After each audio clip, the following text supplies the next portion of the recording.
12시 많은 참여 바랍니다. 자, 이어서 세 가지 모닝 리포트 체크해 보겠습니다. 첫 번째는 시가총액 1위 삼성전자가 되겠습니다. 목표 주가 하향 조정을 했는데요.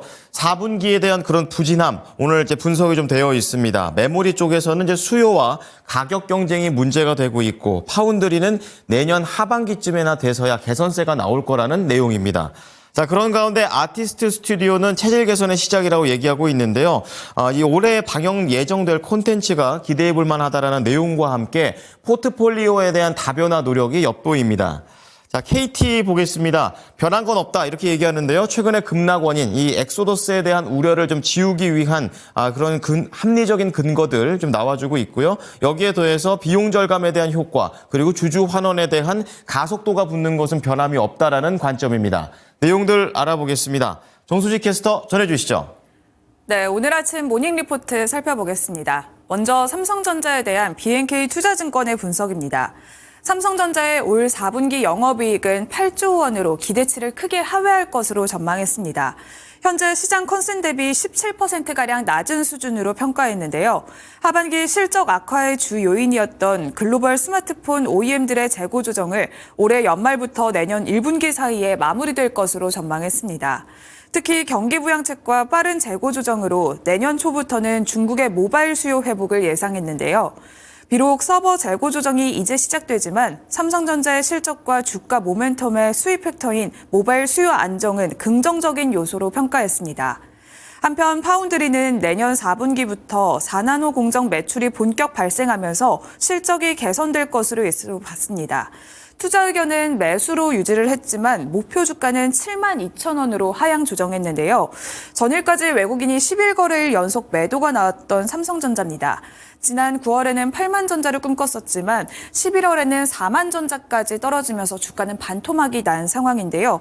하반기 실적 악화는 주가에 선반영됐다라는 평가를 놨습니다. 내년에는 주가 반등을 기대해 보도록 하겠습니다. 다음 리포트 살펴보겠습니다. 두 번째 리포트는 IBK 투자증권의 아티스트 스튜디오 리포트입니다. 체질 개선의 시작이라는 제목의 리포트인데요.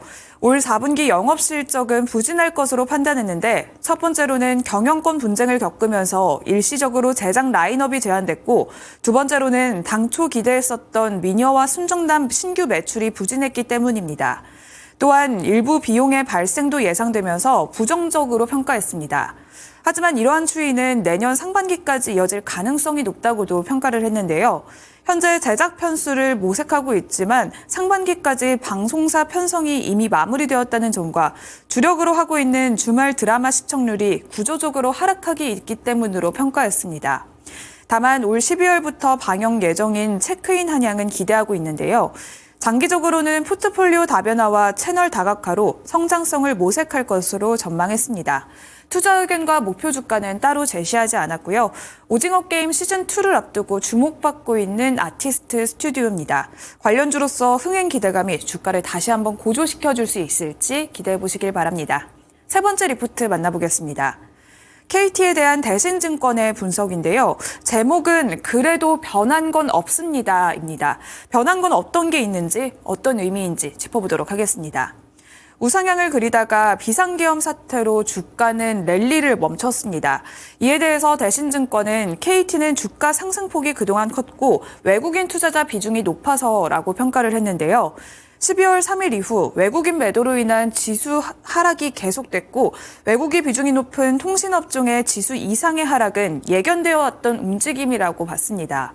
특히 SKT는 실제 외국인 매도가 하락을 주도했지만 KT의 경우에는 외인 순매수에도 불구하고 급락한 배경을 두 가지로 봤습니다. 첫 번째는 KT는 11월 5일 기업가치 재고 계획 발표 후에 주가가 16% 가까이 급등했습니다. 이거는 통신 3사 중에서 상승폭이 가장 컸었는데요. 때문에 하락폭 역시 두드러졌다고 봤습니다. KT는 외국인 비중이 49% 수준을 유지하고 있는데 외국인의 이탈 역시 빠르게 나타날 수 있다는 우려 속에서 다른 투자자들의 매도도 나왔다고 봤습니다. 그래도 실적 개선과 주주 환원 규모는 상승의 가속도가 붙을 것으로 전망하면서 변한 건 없다고 평가를 했습니다. 투자 의견 역시 매수 그리고 목표 주가는 53,000원으로 변한 건 없게 또 평가를 했습니다. KT 주가 계속해서 밀려왔지만 전일에는 반등하면서 44,600원의 종가 형성했습니다. 다시 한번 반등을 할 수 있을지 주시해 보시길 바랍니다. 이상 모닝 리포트 전해드렸습니다.